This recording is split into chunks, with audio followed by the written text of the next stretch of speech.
1, 2, 3, 4, 5.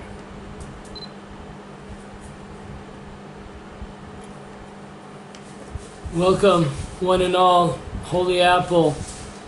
We are on the 9th day of Sivan 5778, holy time.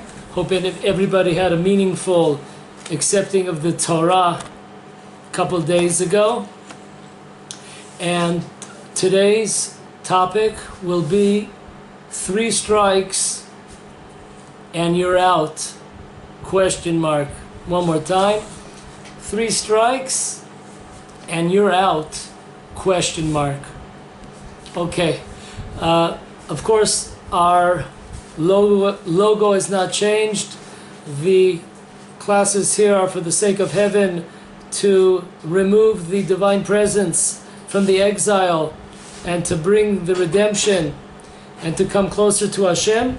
We will add that this class will also, in addition to that, it will also be for the speedy full recovery, thank you, of Rivka Bat Talia of the Kahana family.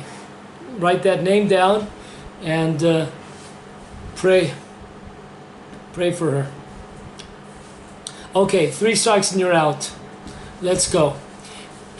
It says in the Talmud, in the tractate of Shabbat, page 88, side 1. There was a resident of the Galil, and he was speaking to Rav Richter. He was speaking to Rav Richter, and he said to him, we thank God that He gave us a Torah that is connected to the number 3. The Jewish people are connected to the number 3. The Torah was given to us by 3 people on the 3rd day and on the 3rd month. Like, what is this Chinese? What is going down over here? There's a lot of 3s that are happening here. A lot of 3s. So let's go first. First step is Rashi. Rashi says, the commentator Rashi says the following. We thank God for giving us the Torah. Torah is connected to the number 3. Why there are 3 parts of the Torah? That is the written Torah. There is the Torah, there's the prophets, and there's the scriptures. So that's 3 parts. The Jewish people are considered to be a people that are connected to the number 3. Why? Because the Jewish people are comprised of priests, Levites, and regular Israelites. So that's a 3 over there. It was given to us by 3. It was given to us by the 3rd child of Amram and Yocheved.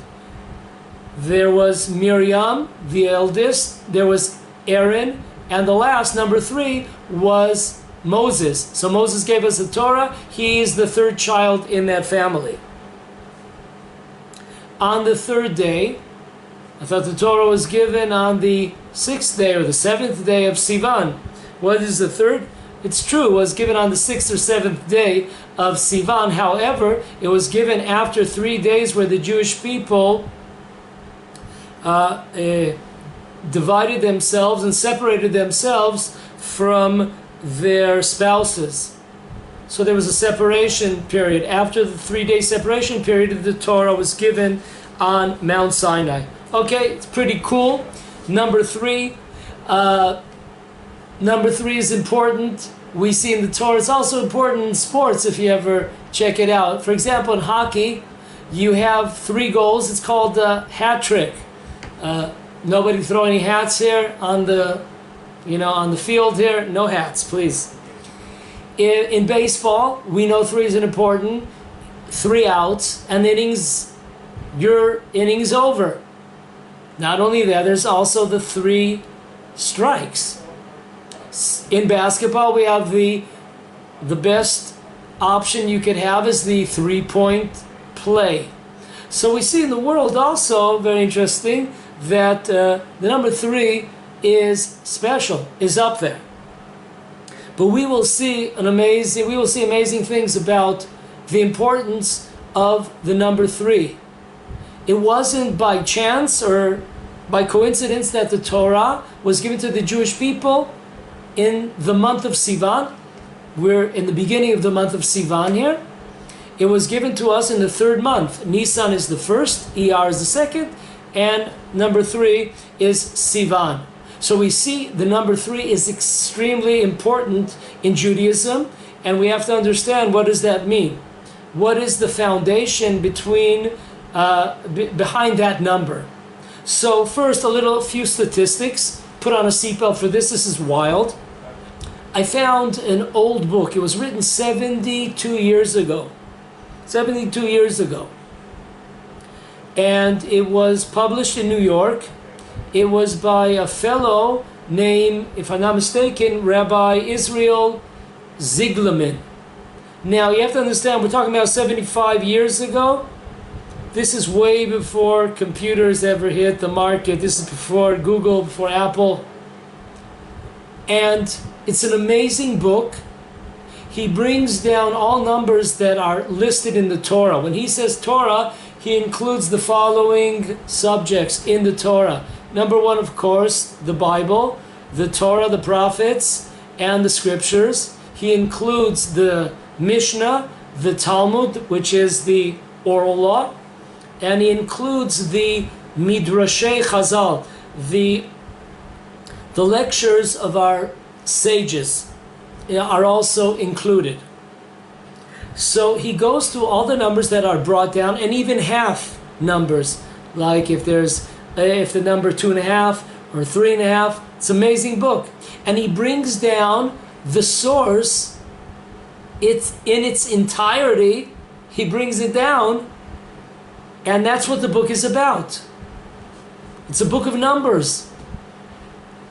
As you might have noticed, very interesting that the book that we just entered last week, not even last week, a few days ago, the new book that we've just began to read in synagogues all over the world is the book called Numbers. Book called Numbers. The importance of numbers, that the book was named Numbers, even though if you look, you will only see that twice the Jewish people are counted. In the book of Numbers, you will see that only twice. So we're talking about 99% of the book plus is not counting.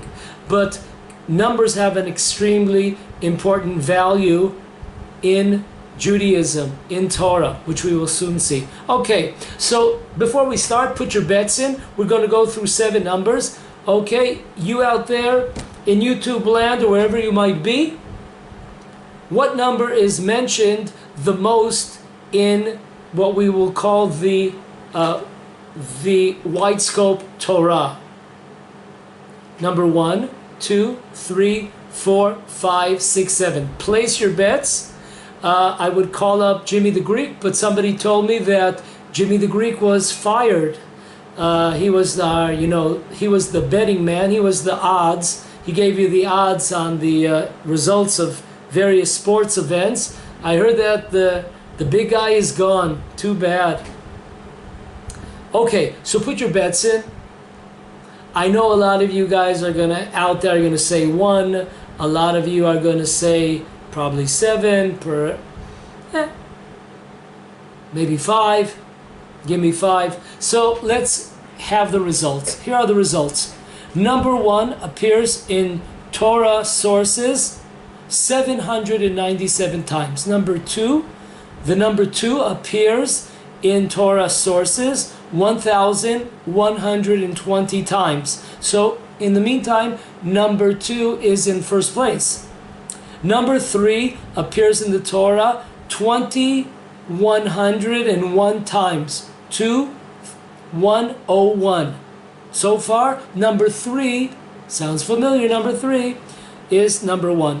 But who knows, maybe that will change. Number 4 is mentioned 733 times. Number 5, 455 times, going downhill here. Number 6, 220 times. 7 goes back up just a little bit. It's 623. The number 7, 623 times. Folks, an amazing statistic. We see, it wasn't coincidence, wasn't by accident, wasn't haphazard that the Torah is represented by the number 3. There are many lessons and foundations to understand the importance of this number. I'm going to quickly, I sat down for a couple of minutes and ran through 3s that came to my head. If you have any other ideas, put them down, send them to me. I'm just giving a few. Okay, I'm just giving a few. When I say few, we're giving about 17. I'm going to go real quick. Okay, 3s that we see connected to Judaism, to Torah. Number 1, there are 3 forefathers of Judaism, Abraham, Isaac, and Jacob. There, in the oral law, there are 3 principles that the world, foundations that the world stands upon. Torah, avoda, which is prayer or sacrifice in the temple, and kindness. 3. The tribes, there are 12 tribes. The 3rd tribe was Levites. They are the all-stars of Judaism. They are first place. When it comes to Judaism, they are the teachers of the Torah. They are considered to be the most special, the chosen of all tribes. There are 3 parts of the Torah. We have the written Torah, we have the oral Torah, and we have, of course, the secrets of Torah, 3. Another way is there are 3 parts to the oral Torah. We have the Talmud, we have halacha, the law, and we have various stories that are there to teach us lessons and to perfect our characteristic traits. Number 6, we see that the oral Torah, the Mishnah and Avot, the ethics of our forefathers, tells us there are 3 crowns in this world. 3 crowns. One is the crown of priesthood, one is the crown of kingship, and the other one is the crown of the Torah. So there are 3 crowns.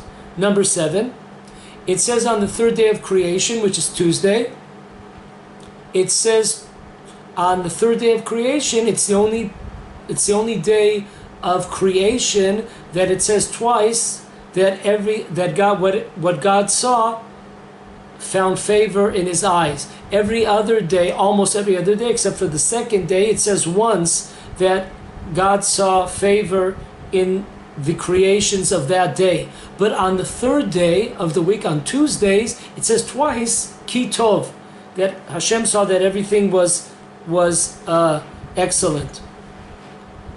The Talmud in Brachot tells us that there were 3 gifts that were given to the Jewish people that are acquired only through suffering. One is Torah, second one is the land of Israel, and the 3rd is the world to come.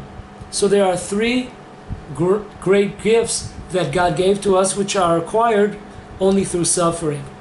Number 9, when we pull out the Torah scrolls to read, we read the Torah 3 times a week. We read it on Mondays, Thursdays, and Saturdays. Number 10, when we read from the Torah scrolls, we at least have to read 3 verses. Could be more, but the minimum requirement is 3 verses. So there you have another one. Number 12, if you look at the Amidah prayer when we stand up, the 19 benedictions, prayers, it's divided into 3 parts. There's the first 3 blessings, number 3 again. There are the middle blessings, which are 13, and there are the last 3 verses, blessings. So total we have 3, then we have 13, and then we have 3. So our prayers are standing Amidah benedictions. They are divided into 3, and of course the most important part of those prayers are the beginning 3 and the last 3. Those are the most important of them all. So it's totally connected to the number 3. If we look at our week, the week, we have 7 days, no matter where you are in the world, and the week is divided into 3s. We have Shabbat. We have 3 days after Shabbat, which is Sunday, Monday, Tuesday. Those 3 days after the Sabbath are connected to the Sabbath, which means, for example, if a person did not say Havdalah when we escort the Sabbath out, and we have a cup of wine, and we have a candle, and we have spices, you could say it till Tuesday. Why? Because Sabbath is up until Tuesday, those 3 days are connected to that Sabbath. Now, we have the second part. We have the days that are preceding Sabbath. The light of Sabbath begins to come down on Wednesday. So we have Wednesday, Thursday, and Friday. So once again, amazingly, I'm surprised y'all are sitting down. By the way, the reason why I'm sitting down is not because, I want to freak out, but we have like a new office here, and I don't have my standing stender to do this, so I have to sit down.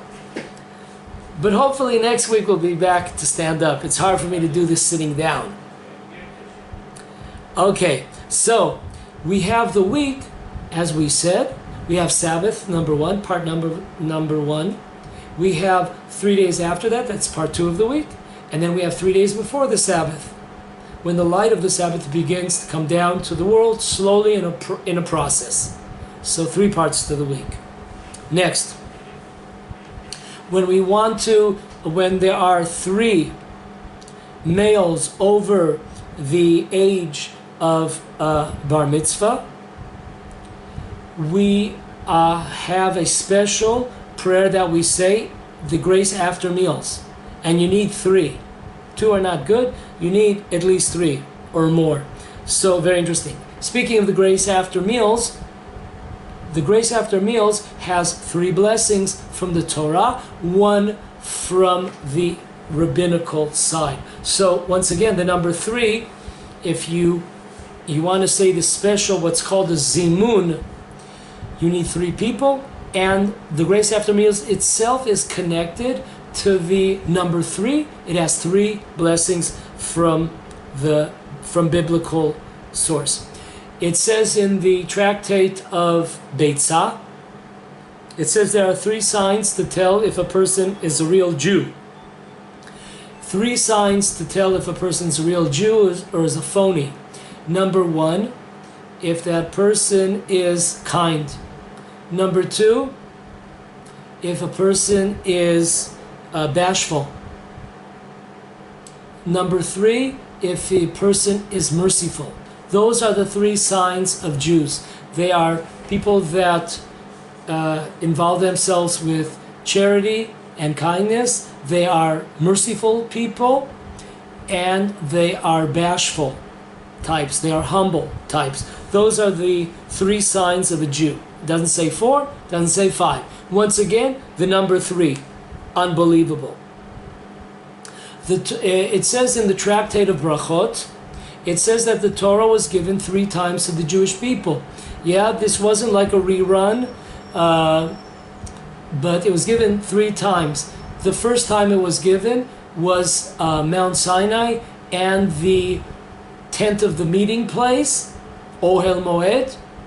At the end of 40 years in the desert, it was given once again, a more broader Torah, at the banks of Moab, the country of Moab, which is in the eastern part of the land of Israel.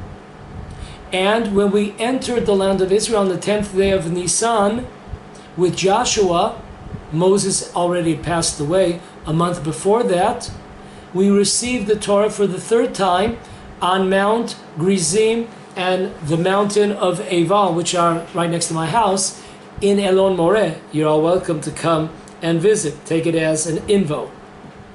So we see very interesting. This was, I don't know if I mentioned it, page 48, side B, where it says the Torah was given 3 times. Last but not least, this is real amazing. Chalk this down, get a pen or a crayon or spray paint. This is really amazing. The Iyun Yaakov says also the Torah's letters are 3. What does that mean? The Torah's letters, the alphabet, are 3. He does an amazing exercise. Listen to this. You take letters of the alphabet in Hebrew, you take 3 at a time. Once again, the number 3. He's bringing, this is on the Talmud. What we discussed, the first page that we discussed was 88, page 88, side A, on the tractate of Sabbath, Shabbat.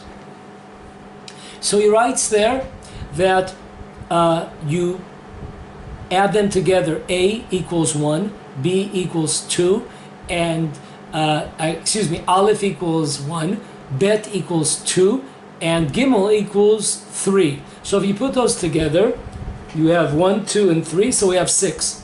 Now if you look at the middle number, you'll get the 3rd of the sum total. So the middle letter is Bet, which equals 2. Okay, it's a 1/3 of 6. Once again, you take you take 3 letters, you add them up. Look in the middle letter, and that is the 3rd of the sum total. Let's go on. You have Dalet Hey Vav. Dalet equals 4, Hey 5, Vav is 6. If you put them together, we have 15. The middle number is 5, which is a 1/3 of 15, the sum total of it all. This, you keep on going, and it works the whole way through, which is really amazing. So, folks, what in the world is going on here? This number 3 is too cool. Okay, so what we're going to discover here is there are 3 types of 3s. Yeah, it had to be, you know what I'm saying? It just had to be. There are 3 types of 3s. There are three,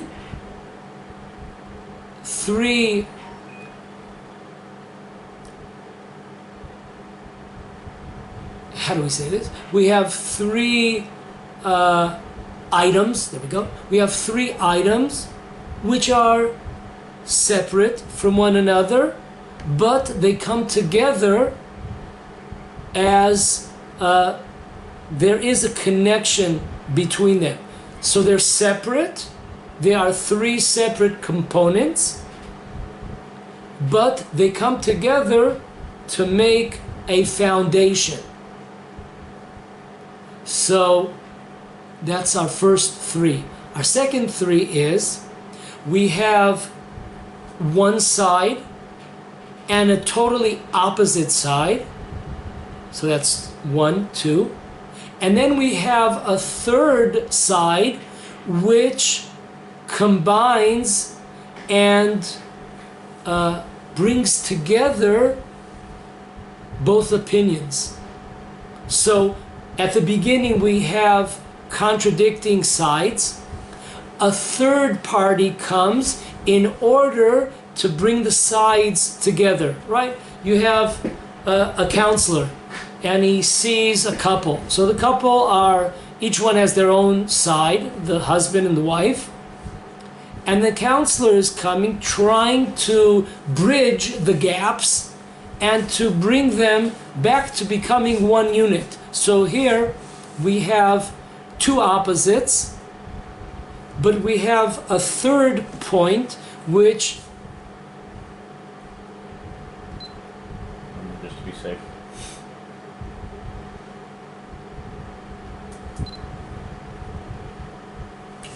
so in our case, we have two opposites, and we have a third component which bridges the gap, brings the sides together. And last but not least, our third part of 3 is that we have 3 components that become one. 3 components, but they're one. Amazing. So we're going to see how we're going to work our way up the ladder. First, we're going to start from the bottom of the ladder. We're going to talk about 3 separate components, but they all lend a hand to make a foundation of Judaism. Okay, so let's go right into it.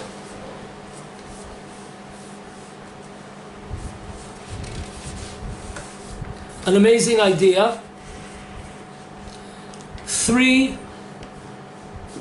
the importance of 3, we've seen many dozens of examples so far. But now we will see what are the 3 foundations of Judaism. A person, a newcomer or an old comer, it doesn't really matter. I want to know, what should I be concentrating on? What should I be working on? What are the foundations? So many of us have lost the foundations. We're involving ourselves with small change, with the major money, the big time money, we've missed. So in the book Tzror Hamor, written by a Jew that was a rabbi that was expelled from Spain in 1492, his name is Rabbi Avram Saba, and he has an amazing commentary on the Torah. And this is, the source that I have in front of me is from Leviticus. The portion is Emor, the 24th chapter, the 11th verse, 10th and 11th verse, till the end of the chapter. So I'm going to summarize the events. Here's what happens at this time. It says in the Torah that there was a dispute that broke out, a feud that broke out between 2 people in the camp of Israel. What was the feud about? There was a fight that erupted between these 2 Jews. One of them was the son of the woman Shlomit Bat Divri from the tribe of Dan. Her story, we once spoke about this, just to go back one more time. Shlomit Bat Divri, her husband, was in charge of waking up 10 Jewish policemen in Egypt. This is time when the Jewish people were enslaved in Egypt. That was his job. So every morning, an Egyptian master would come to his house, knock on the door. This is before, your cell phones woke you up or whatever.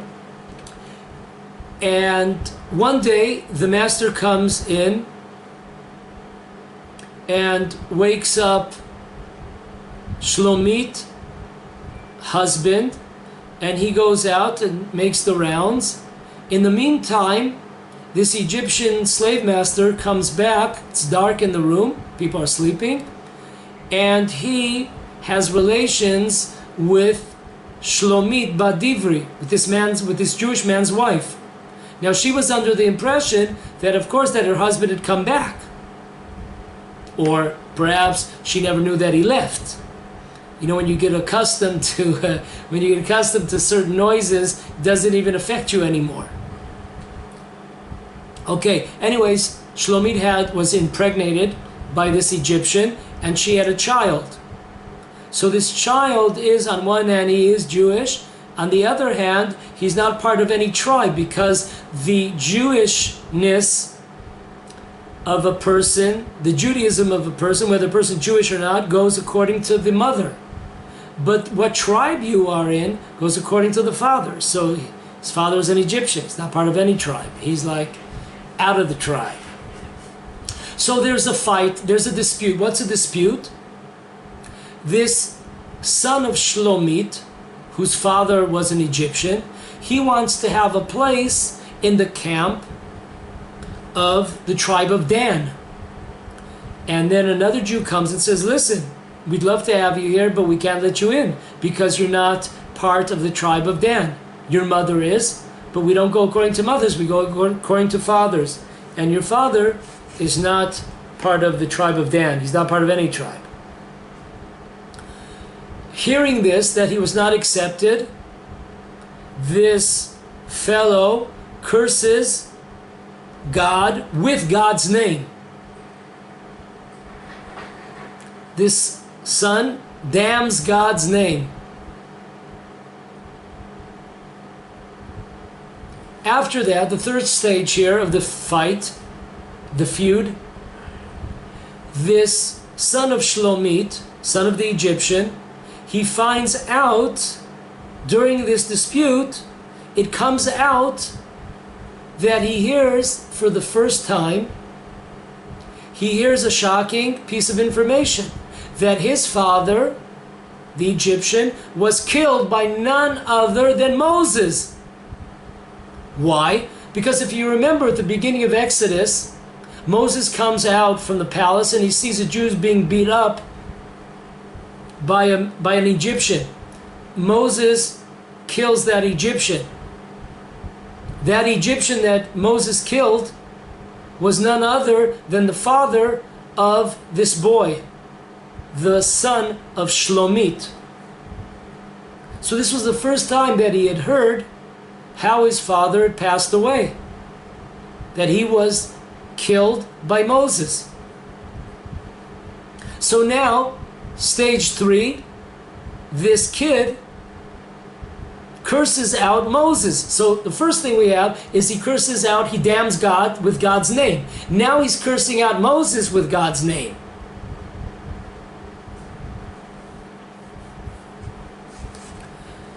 Moses is uncertain what to do. Why is he uncertain? It's pretty clear. If you, one of the 10 commandments, as we know, you're not allowed to profane the name of God. It's a pretty clear case. Why was Moses uncertain? There's a law in the Torah that if you have a person that transgress 2 sins, we give the person not 2 punishments, rather the more harsh crime is taken by itself and the other one is dismissed. So Moses was not sure which crime was more grave, the profaning God's name, cursing God, or cursing Moses. It's pretty amazing. I mean, to us it would be simple, right? Much worse if you go against God than go against a man, flesh and blood, as great as they might be. But as we see so many times, our thoughts are not the thoughts of the Torah. Our thoughts are not the laws of the Torah. Now, it's very interesting. You have to remember, this is an important lesson. Remember it all your life. There are 2 laws. Everybody has to take care of their own side. As far as the Jewish people are concerned, what is more important for us has to be God.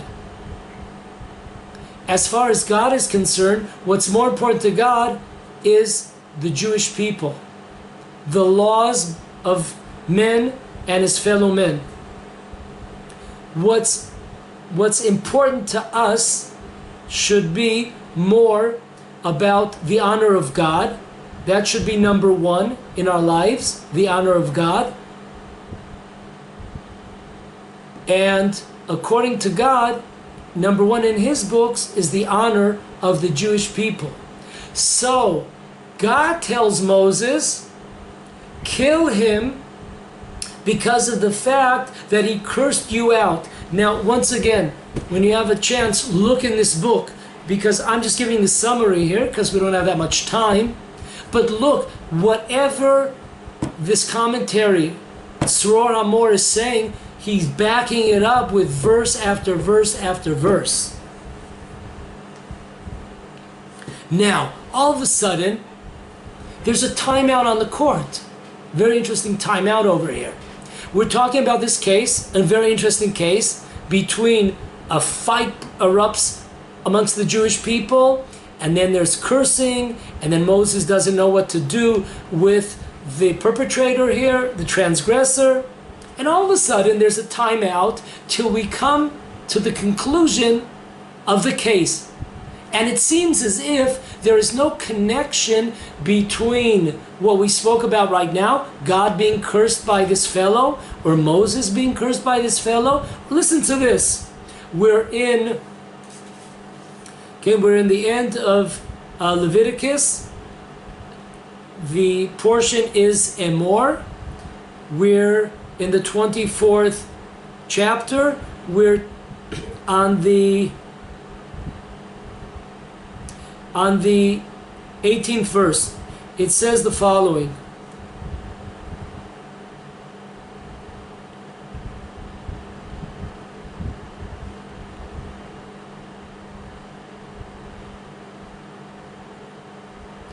And a man, if he strikes mortally any human life, he shall be put to death. What are we talking about here? Nobody killed anybody here. In the middle of this feud, all of a sudden the Torah is giving us these curveballs. Next verse, and a man who strikes mortally an animal life shall make restitution, a life for a life. Next verse, and if a man inflicts a wound in his fellow, as he did, so shall be done to him. So we're talking about somebody killing somebody, someone inflicting injury on somebody. What in the world is going on over here? Listen to the great words of Rabbi Avram Saba. He tells us the following. That we have to understand, if we look at the 10 Commandments, they're 5 and 5. You ever notice, if you're ever wondering where the expression "give me 5" comes from? They stole it from the Jews, of course. Give me 5, a high five. So if you look at the first 5, they are all laws between man and God. If you look at the last 5, they are all laws between man and man. So God comes to tell us, this is written in this commentary, that the idea here is a foundation of Judaism, to understand that it's all equal. It's all equal. In the eyes of God, the commandments that are connected from man to God are equal to the commandments. A person has to be wholesome. You have to be 100% when it comes to man to God. You have to be 100%. We have to be 100% when it comes to man to fellow man. They're on the same level. In fact, if you look at the first and the sixth, so the first one on the first side and the first one on the second part of the tablets, one says I'm your God and the other one says don't kill. They're both connected. Okay, they're both connected. Why don't we kill? Because there's God. God says don't kill. That's why we don't kill. So God is telling us an amazing lesson. The reason why there's a break in the action is we're discussing about this fellow who curses out, blasphemies God's name. So we would think that this is the most outrageous thing in the world. And then he curses out Moses, which is fellow man. So we would think that the most outrageous thing here would be blaspheming God's name. And all of a sudden we have verses right after that that discuss man and his fellow man. What are they doing here? And then after it's all done, and we have what happened, the end story to this blasphemy person, that he was killed. He was killed because of the fact that God told him to kill because of Moses, that he blasphemed Moses. So once again, God, there's basically three lessons here. Number one, as far as God's eyes concerned, number one, a Jew has to be on equal ground. He has to be level. Level means we have to be equal when it comes to all types of commandments, whether they're between man and God or man and fellow man. We have to be equal. Number two, for us, for men, for human beings, for us it's more important. The most important thing is God's name. When push comes to shove, we have to be, we should always be concentrating, besides, of course, man and man. But the leading note should always be God.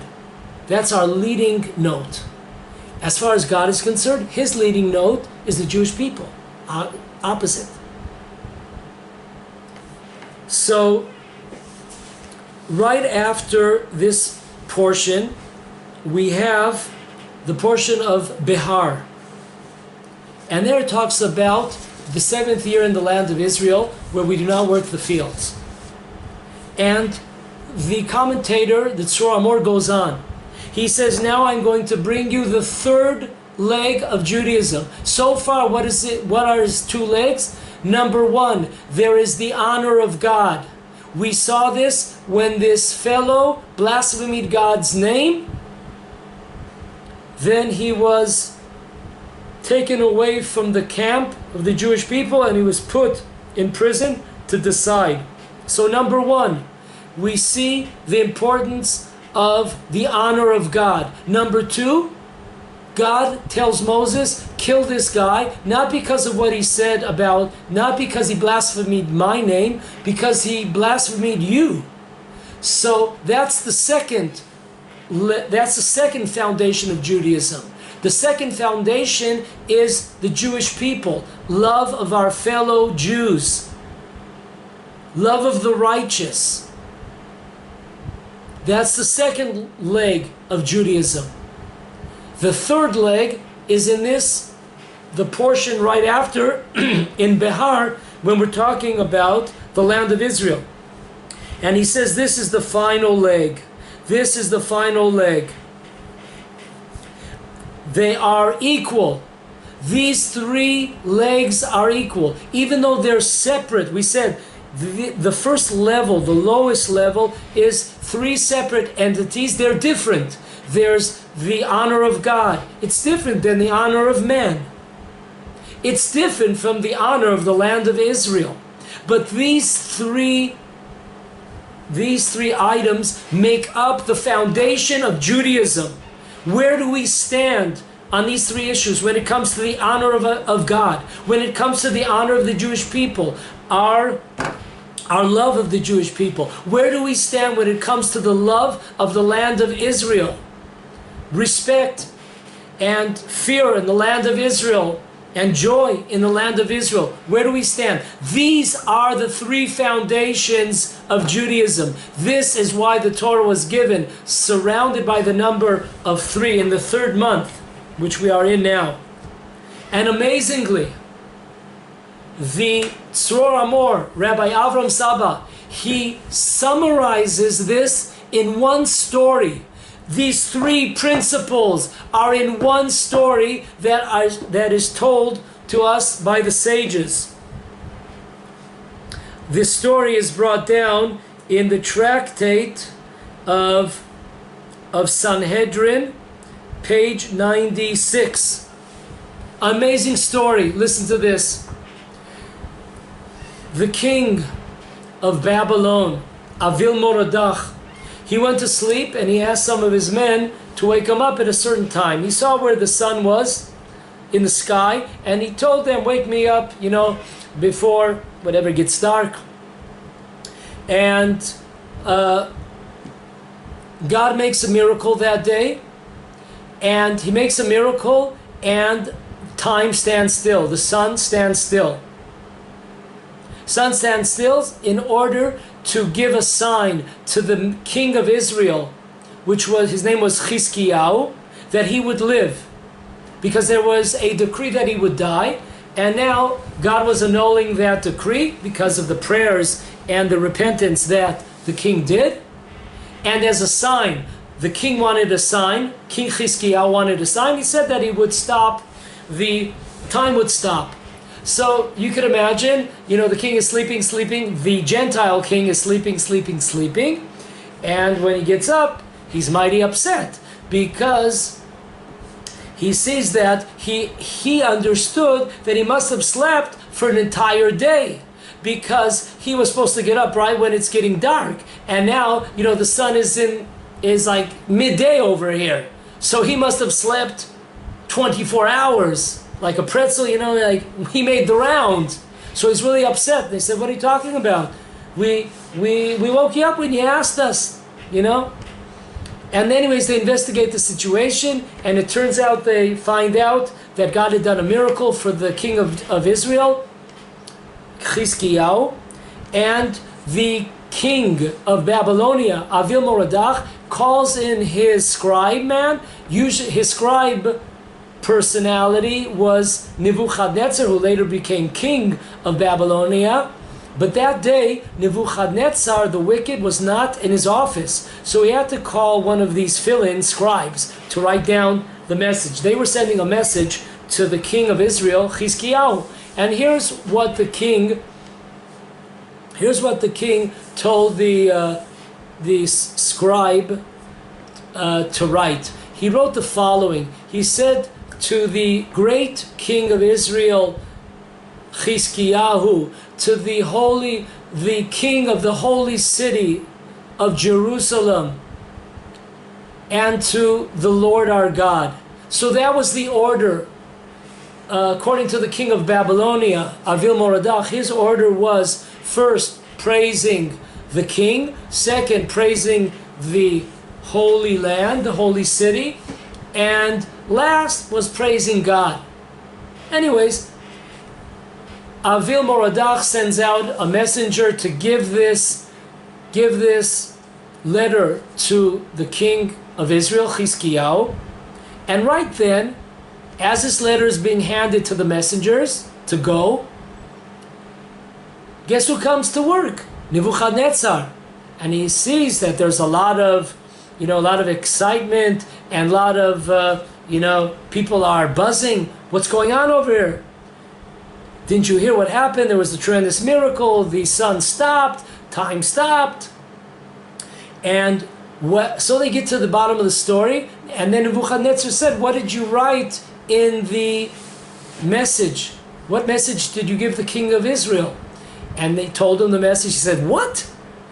And he says, "How could you write such a thing? First, you have to give respect to the God of Israel, and then you have to give respect to the king of Israel, and then you have to give the respect to the land of Israel." So it says that Nebuchadnezzar ran 3 steps. There are other sources that say that he ran 4 steps. According to the Chafetz Chaim, he ran 3.5 steps, and then he was stopped. Nebuchadnezzar stopped him and changed the language. So folks, this is an amazing source. In this one little story, we see the 3 foundations of Judaism. We have the foundation of honoring God, honoring the Jewish people, honoring the righteous, and honoring the land of Israel. This is brought down all by Rabbi Avram Saba in his book, Tzror Hamor. Okay, so these are 3 different issues, but they form the foundations of Judaism. Love of God, love of the Jewish people, love of the righteous, and love of Israel, love of the land of Israel. Now, we're going to go to the next step.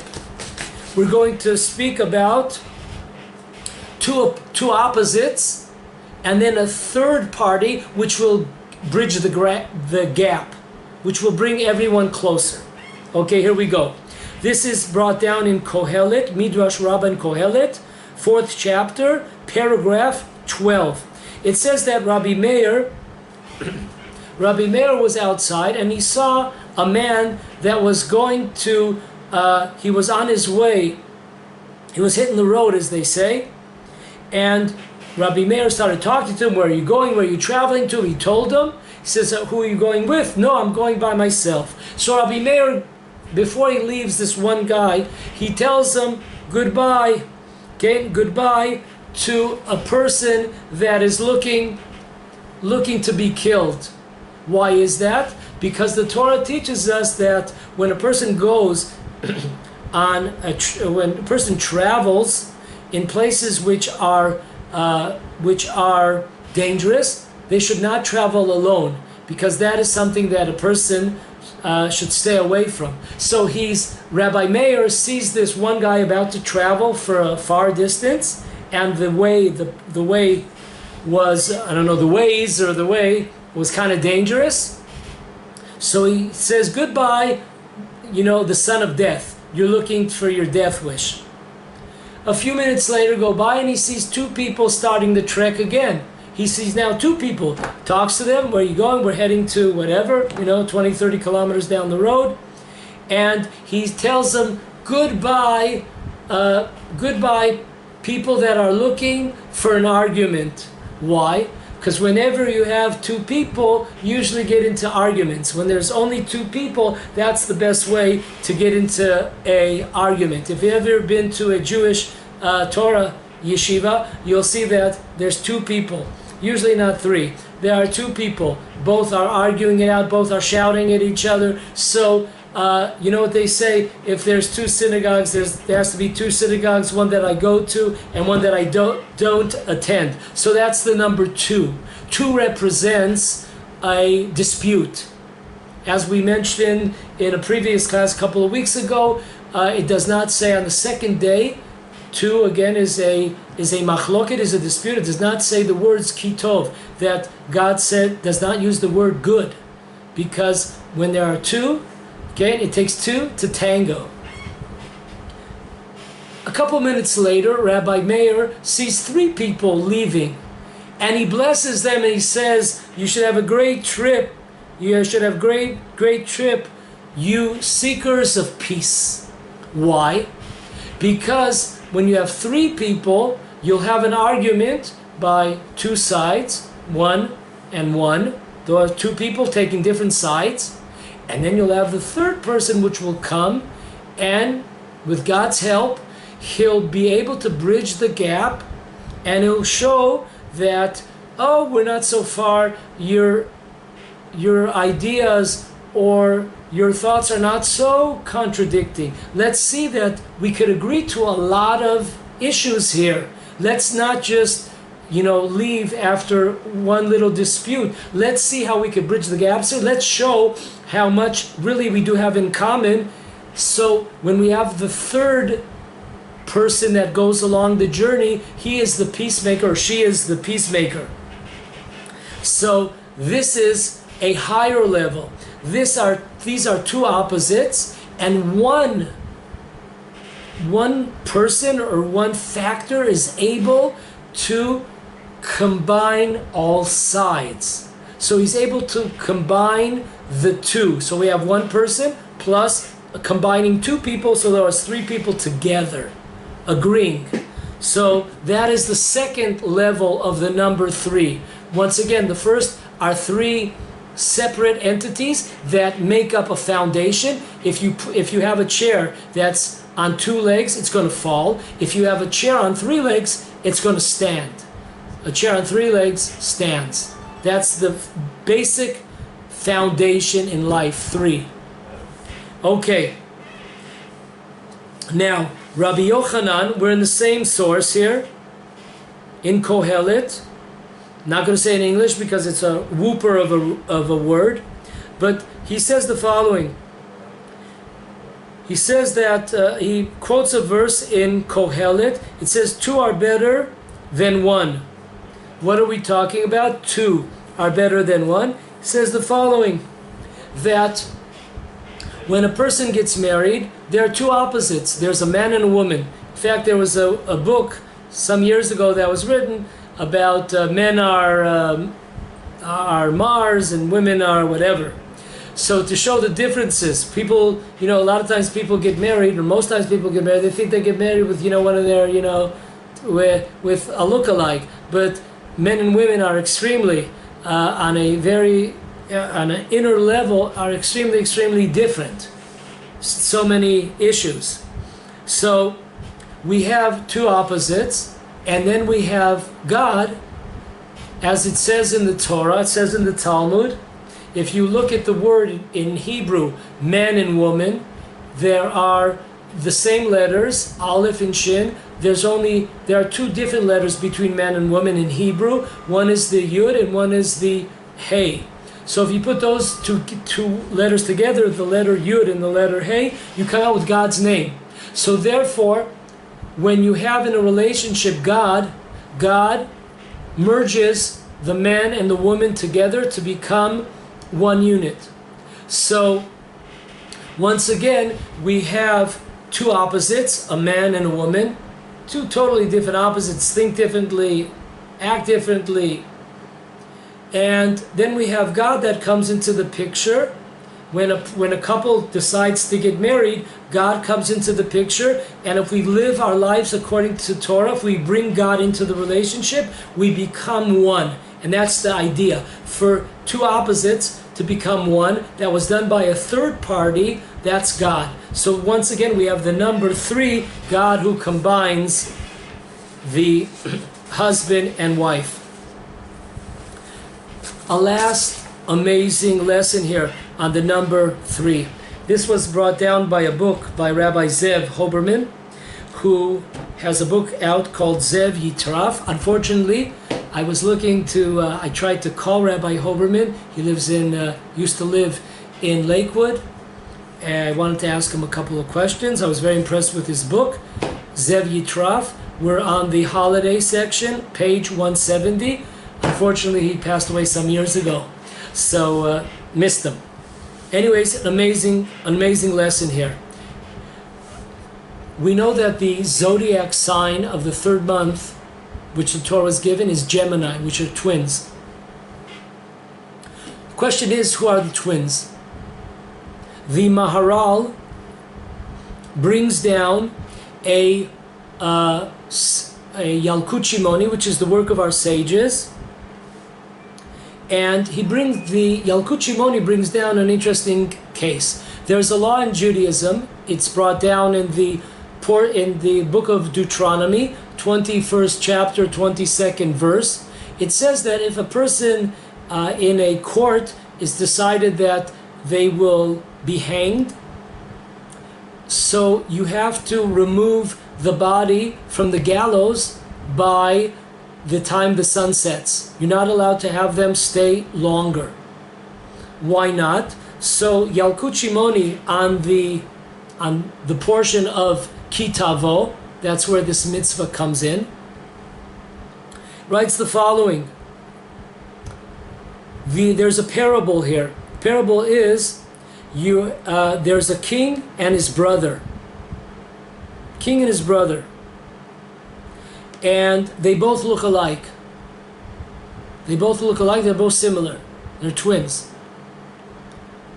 And the sages tell us, why do we have to bring down the body? Because of the passerbyers, they look up and they say, wow, the king was hanged. But it's not really the king, it's his brother. His brother did terrible crimes. But they both look alike, so you don't know who's up there.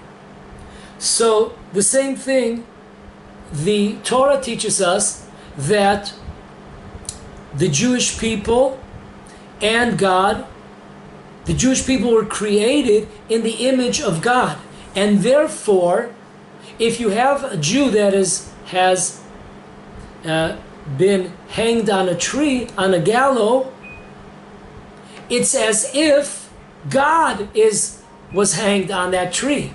So therefore, he has to be punished, of course, but you have to have respect and by the end of the day, you have to bring them right down. You're not allowed to keep them up there in order for people for the next, 2-3 months, having them hang over there to make people be afraid to transgress against the king or to go against the king. You're not allowed to do those kinds of things. So you have to immediately, after the judgment, which is usually in the afternoon sometime, in the afternoon, for a short period of time, the body is hanging, and then you have to bring them down, which is an amazing concept.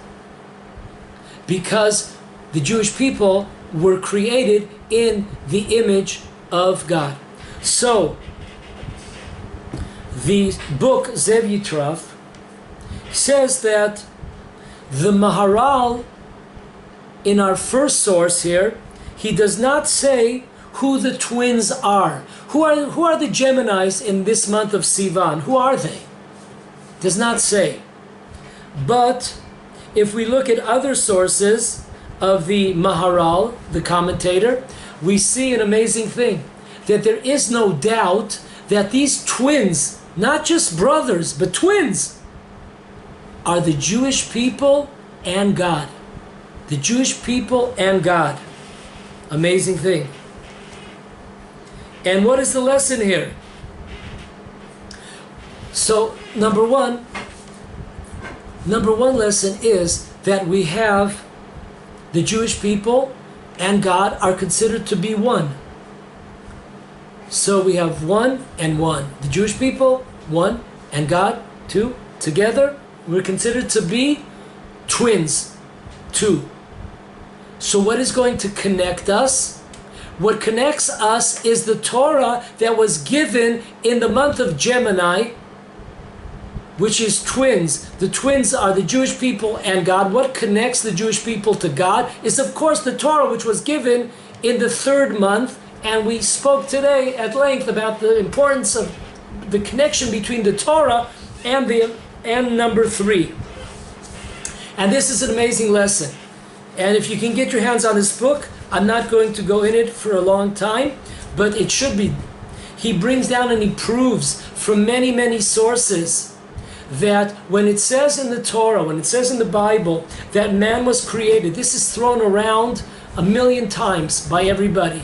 When it says in the Torah that man was created in the image of God, is this true or false? This is true and false. The Jewish people were created in the image of God. The non-Jewish world were not created in the image of God. That's how it works out. And that's why it says Adam. That's why the Jewish people are only called Adam. Adam was created in the image of God, the Jewish people, but not the nations of the world. So, our last 3, and we'll stop with this. The Zohar writes an amazing conclusion. Oraita kuchabrichu Yisrael chad. The Torah, the Jewish people, and God are all one. These are 3 that become one. It says in Kohelet that the number 3, when you have a string that is made up of 3 strings, it doesn't say 3 separate strings. When you have a rope that is made up of 3 strings, that rope will never break. And that's the rope of the Jewish people, the Torah, and God, who are all one.